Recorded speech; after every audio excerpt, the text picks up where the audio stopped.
Vote একটা আমানত। আপনার ভোট পায়া যদি বাটপারি করে, আপনার ভোট পায়া যদি সে মদের আইন পাস করায়, তার যদি অবদান থাকে, আপনার ভোট পায়া সে যদি 2 নম্বরই করে, আপনার ভোট পায়া যদি জমি দখল করে, কুল্লু উনাসিম বিইমামিহিম ইয়াওমা নাদউ কুল্লু উনাসিম বিইমামিহিম, আল্লাহ বলে কিয়ামতের দিন আমি প্রত্যেক মানুষকে তার নেতার সাথে ডাকবো। সমাজে এত মারামারি কেন, এত দূরত্ব কেন? এই যে যারা নির্বাচন নিয়ে মারামারি করতেছে, কত সমস্যা। এক ক্যান্ডিডেট অন্য ক্যান্ডিডেটকে দেখতে পারে না, গীবত আর গীবত। এক প্রার্থীর সমর্থকরা অন্য প্রার্থীর সমর্থকদের সাথে বিশাল গ্যাঞ্জাম লাগে রয়েছে, একই এলাকায় বাস করে, পাশাপাশি ঘর, অথচ নিজেদের মধ্যে দূরত্ব কেন? রাজনীতি। আমাকে বলেন, আল্লাহ যাকে ক্ষমতার আসনে বসাইবে, হাজার চেষ্টা করে আপনি তারে নামাইতে পারবেন নাকি? আর আল্লাহ যাকে উঠাইবে না, আপনি যত চিল্লা পাল্লা করেন কাজ হবে না। আর রাজনীতি করেন, তবে যেই রাজনীতি আল্লাহর জন্য না, সেই রাজনীতি জায়েজ নাই।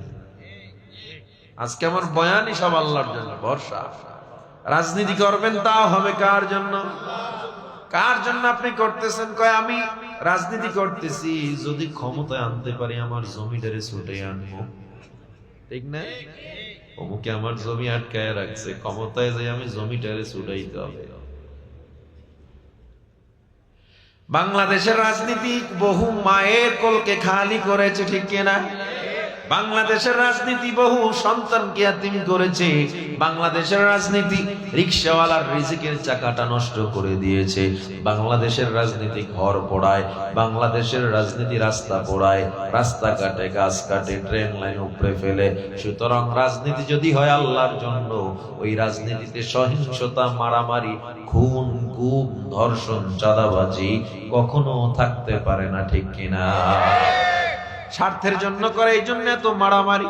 স্বার্থের জন্য করে, এই জন্য দেখবেন একে অন্যের জমি দখল করে, একে অন্যের দোকান দখল করে, বাড়িতে থাকতে দেয় না, সব স্বার্থের জন্য। তুই আমারে থাকতে দেও নাই, তোরেও থাকতে দেব না। আচ্ছা আমারে বলে, যারা থাকতে দেয় নাই আপনি তারে থাকতে দিলেন না, আপনি কি আজীবন ক্ষমতায় থাকবেন নাকি?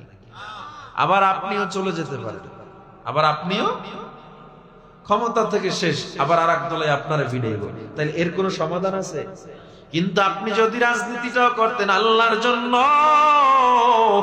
কারো জমি দখল করতে আপনি যাইতে পারতেন না, কারণ আল্লাহ তো নিষেধ করে রাখছেন। আল্লাহর জন্যই যেন হয় আমার ভোটটা, আল্লাহর জন্য। যেহেতু নির্বাচন আর মাত্র কয়দিন আছে, বলে 5-6 দিন মনে হয় বাকি আছে, ঠিক না? ভোটটা দিবেন এমন একটা ব্যক্তির যে নির্বাচিত হয়ে যেন ইচ্ছা মতো চুরি করে, ঠিক না? একজনে কইছি ভোট দিতে হবে একজনকে যে যাইয়া আপনার ধন সম্পদ, এলাকার টাকা চুরি কইরা, ব্রিজের টাকা টেন্ডারবাজি কইরা, দেশের যত টাকা সুইস ব্যাংকে বিদেশ পাঠাইবে, এটার ভোট দিবেন? ভোট দিতে হবে এমন একজনকে যিনি রাত্রবেলা সিজদায় যায়, নামাজে মাথাটা আল্লাহর কাছে নত করে দেয়, দিনে মানুষের খাদেম হয়ে কাজ করবে, ঠিক কিনা? জোরে বলেন। নেতা, ইসলাম কখনো নেতাকে সমর্থন করে না। ইসলাম বলে জনগণের জন্য যিনি সমর্থন পাওয়ার যোগ্য, যিনি জনগণের প্রতিনিধি হবে, ও নেতা নয়, ও মূলত হলো খাদেম, ও হলো চাকর, জনগণের চাকর। জনগণের রাস্তা নেতার চলার জন্য বন্ধ হবে না।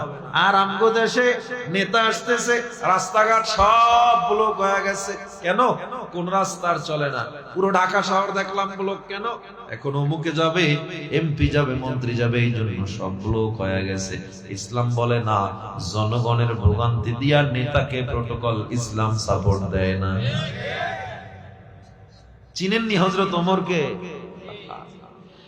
হযরত ওমর যেই রাস্তায় চলে, শয়তান সেই রাস্তায় চলে না।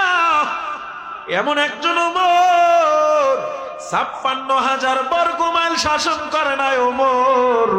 যে ওমর অর্ধ পৃথিবী শাসন করেছেন, এরকম বাংলাদেশ না, গোটা অর্ধ জাহানের বাচ্চা ওমর অর্ধ পৃথিবী শাসন করেছেন যিনি। ধুলি তক্তে বসি, খেজুরের পাতার প্রসাদ তাহার বারে বারে গেছে খুশি। বলেছেন হযরত রাসূল শেষ পয়গম্বর, আমার পরে যদি কেউ নবী হতো, হতো আমার সাহাবী ওমর। আমার পরে যদি কেউ নবী হইতো, হইতো ওমর। কেমন ওমর? যে ওমর রাত্রবেলা তাহাজ্জুদে জীবনটারে, পুরো জীবনে রাত্রটা ছিল ইবাদত, শেষ রাত্র পুরোটাই ছিল জায়নামাজে। মানুষের বাড়ি বাড়ি গিয়া খবর নিত, আমার এই ক্ষমতার কালে আমার জনগণ গুলো ঠিক আছে নাকি কষ্টে আছে, খবর নিত। সিরিয়ার দিকে রওনা দিয়েছে হযরত ওমর, বিশাল বহর নিয়ে, দল বল নিয়ে হযরত ওমর বিজনেস একটা সফর ছিল। এক্সপোর্ট ইম্পোর্টের যে বিজনেস মক্কা থেকে শুরু হয়েছে, সেই এক্সিম আজকে শুরু হয় না। আপনারা তো মনে করেন বিজনেস থিওরি কেবল তৈরি হয়েছে পৃথিবীতে, না, আল্লাহ নবী নিজেও বিজনেস করেছেন। আল্লাহু আকবার। হযরত ওমর বিশাল বহর নিয়ে যখন রওনা দিলেন, মরুভূমি পার হইতেছেন, মদিনার নিকটবর্তী এলাকা। মরুভূমি পার হতে গিয়ে দেখে দূরে একটা ছোট্ট কুঁড়ে ঘর দেখা যাইতেছে। ভালো মনোযোগ দিয়ে শুনবেন। একজন ওমর, যিনি অর্ধেক পৃথিবী শাসনকর্তা, ওই পারস্য রোমরা তখন হযরত ওমরের কথায় চলতো। রোম ছিল বর্তমান সুপার পাওয়ার আমেরিকার মতো, যাদের অস্ত্র শস্ত্র কম নাই। আমেরিকা যেমন, রাশিয়া যেমন এখন সুপার পাওয়ার অন্তর্ভুক্ত, তদানীন্তন সময়ে রোমানরা ছিল আমেরিকার মতো সুপার পাওয়ারে। ওই রোমানরা ওমরের উপরে কথা বলতো না, হযরত ওমর যা বলতো সেটাকে তারা মেনে নিত। এত সুন্দর শাসন ব্যবস্থা কায়েম করেছিল। সেই হযরত ওমরের বিশাল বহর বাহিনী নিয়ে যায়, ছোট্ট একটা কুঁড়ে ঘর থেকে হযরত ওমর বহরটা থামায়া দিল। পাশ থেকে সাহাবী ডেকে বলে, ও খলিফাতুল মুসলিমিন ওমর, কেন এত বড় বহর থামায়া দিলেন? দাঁড়াও, আমার একটু কাজ আছে। ওই একটা মরুভূমিতে ঘর দেখা যায়, না জানি কে আবার অসহায় আছে, খবর আমি নিতে পারলাম না। হযরত ওমর নিজে পায়ে হেঁটে ঘরের কিনারায় গিয়া ডাক দিছে, ঘরে কে কেউ আছেন? দরজাটা খুলবেন। বৃদ্ধ একজন মা দরজা খুললো, ঘরে আর কেউ নেই, বৃদ্ধ একজন মা। হযরত ওমর এবার ডেকে বলে, আসসালামু আলাইকুম ওয়া রাহমাতুল্লাহ। ও মা, কেমন আছেন? বলে, ভালো আছি। তোমাকে তো চিনলাম না, আমাকে চিনার প্রয়োজন নেই। আপনার ঘরের কি খবর? খাওয়া দাওয়া ঠিক মতো হইতেছে? বৃদ্ধা মা চোখের পানি ছেড়ে কান্না করে দিছে। 2 দিন হইল আমার ঘরে কোনো খাবার নাই, কোনো পানি নাই। তুমি আমার খবর নিছো যুবক? আমি তো অপেক্ষায় ছিলাম আমাদের শাসন কর্তা ওমর আসবে, তুমি নাই। ওমর আসলে কতই না ভালো হইতো, ওমর আমার খবর নিল না। কে সামনে দাঁড়ায় রয়েছে? হযরত ওমর যখন শুনলেন 2 দিন ধরে ঘরে খানা নাই, হযরত ওমর পুরো বাহিনী বহর রাইখা মদিনায় চলে গেছে। মদিনায় গিয়া কোষাধ্যক্ষ থেকে সেখানে নিয়োজিত কর্মচারীরা দেখে হযরত ওমর নিজে আটার বস্তা টাইনা নামাইতেছে। কর্মচারীরা ডেকে বলে, খলিফাতুল মুসলিমিন, আমরা এখানে আছি, আপনি কেন কষ্ট করতেছেন? হযরত ওমর কোনো কথা বলে না, কয় আমার কাছে কেউ আসবা না। ওমরের চোখ বেয়ে বেয়ে পানি পড়তেছে। হযরত ওমর বস্তাটা টান দিয়া আটার বস্তাটা পুরোটা নিজের কাঁধের উপরে উঠাইছে। আটায় পুরো শরীরটা সাদা হয়ে গেছে। মদিনার বাজার থেকে ওমর কাঁধে আটার বস্তা নিয়ে যায়। মদিনার মানুষ ডাক দিয়া কয়, দেখছো কেমন আমরা নেতা পাইছি? এমন নেতা যদি কিয়ামত পর্যন্ত থাকে, কোন জনগণ কোনদিন ভোগান্তিতে পড়বে না। অর্ধ পৃথিবীর শাসক ওমর যায় আটার বস্তা নিয়া। আল্লাহু আকবার বলেন, আল্লাহু আকবার। হযরত ওমর আটার বস্তা নিয়া ওই বৃদ্ধা মায়ের ঘরে যাইয়া বস্তা দিয়া চলে যায় না, নিজে গিয়া খামির বানাইয়া রুটি বেলা শুরু করছে। হযরত ওমর নিজে রুটি বানায়া বানায়া পুরে পুরে বৃদ্ধা মাকে দিতেছে খাওয়ার জন্য। বৃদ্ধা মা খাইতেছে আর শুকর আদায় করতেছে, চোখ বেয়ে বেয়ে পানি পড়তেছে। আল্লাহ, এই যুবককে তুমি কবুল করে নাও। ওমর যদি এই যুবকের মতো হইতো কতই না ভালো হইতো। হযরত ওমর বিদায় কালে ডাক দিয়া কয়, মা, ওমর হয়তো ব্যস্ত ছিল, আপনার খবর নিতে পারে না, আপনি পারলে ওমরে মাফ করে দিয়ে। হযরত ওমর এর পরেও পরিচয় দেয় না। নিজে গিয়া বহরের সামনে যখন রওনা দিছে, বুড়িমা জানালা খুলে তাকায়া দেখে এই ব্যক্তিটা বিশাল বহরের সামনের দিকে যায়, বিশাল সিংহাসনের উপরে গিয়া বসছে। বুড়িমা তড়িঘড়ি করে বহরের পিছনে যাইয়া একজন সাহাবীকে প্রশ্ন করে, ও ভাই, এই বহরটা কার? বলে, ওমরের বহর। ওমরের বহর, তাইলে সামনে সিংহাসনে কে বসবে? বলে, ওমর। কই ওমর? এই যুবকটা কেন সিংহাসনের দিকে যাইতেছে? তখন ওই সাহাবী ডেকে বলে, মা গো, তুমি চিনো নাই, চিনো নাই, তোমার ঘরে যে আটার বস্তা নিয়ে গেছে, রুটি বানায়া খাওয়াইছে, সে আর কেউ না, অর্ধ পৃথিবীর শাসক হযরত ওমর নিজে। এই মা বুড়িমা হাঁটতে পারে না, তড়িঘড়ি করে সামনে দৌড়ে গেল, গিয়া হাঁটু গেড়ে বসে ডাক দিয়ে কয়, ও খলিফাতুল মুসলিমিন, শুনেছি আপনার রাগ বড় মারাত্মক রাগ, আপনার সামনে নবীর বিরুদ্ধে কেউ কথা বলতে পারে না, তার গর্দান আর ঘাড়ের সাথে থাকে নাই। আপনি যেই রাস্তায় চলেন, শয়তান সেই রাস্তায় চলে না। অথচ আমি এত বদনাম করলাম, আমারে আপনি কিছুই বললেন না। আপনি আমারে ক্ষমা করে দেন, কত বদনাম আমি আপনার বিরুদ্ধে বলেছি। হযরত ওমর কোনো উত্তর না দিয়া কয়, ও মা, আপনি আমারে মাফ করছেন কিনা এটা বলেন। তোমার মতো ওমরকে যদি আমি মাফ না করি, আমি আল্লাহর কাছে কি জবাব দিব? আর কে দারাত খাউফে হাকদার দিল মাদাম জান্নাতুল মাওয়া দেহাদুরা মাকাম। ও মুসলমানেরা, বলেন, নেতা যিনি জনগণের খবর নিবে, জনগণ ভালো আছে না মন্দ আছে, এইটা নেতার দায়িত্ব পৌঁছা দেওয়া। আর আমাদের দুনিয়ায় নেতারা জনগণের খবর নেওয়া তো দূরের কথা, জনগণের হকটা নিজের পকেটে লইয়া লয়।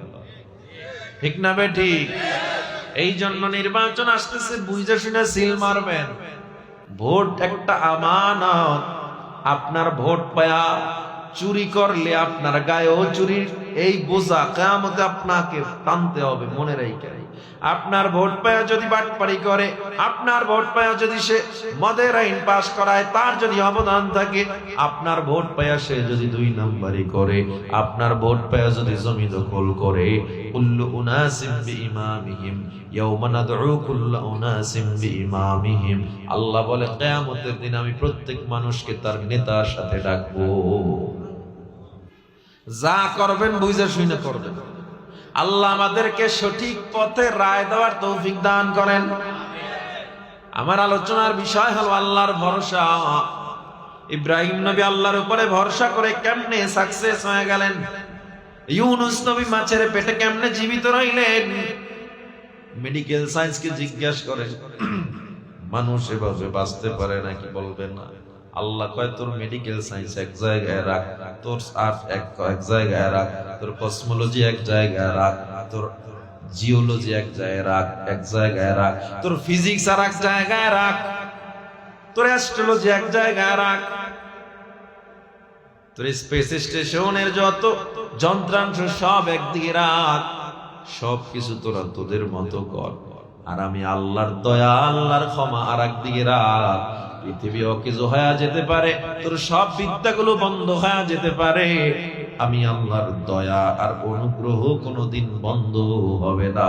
যারা আমার উপরে ভরসা করবে, তোর বিজ্ঞান সেখানে কাজ করবে না, আমি এমন ভাবে সমাধান করে দিব, তোমাদের কোনো যুক্তি কাজে আসবে না, থিওরি কাজে আসবে না। কারণ যেই বান্দা আমার উপরে ভরসা করবে, ইব্রাহিমের মতো যেমন আগুন আমি ফুলের বাগান বানাইলাম, তুমিও ভরসা করবা, আমি আল্লাহ তোমার জন্য সব মুশকিলগুলো আসান করে দিব। তালা কখনো চাবি ছাড়া খোলে না, খোলে নাকি? এই তালাটা যদি হয় আবার রাজকীয় বিশাল তালা, সিংহাসনের বিশাল লোহার দরজা, তালাগুলো বড় বড়। আজিজে মিশর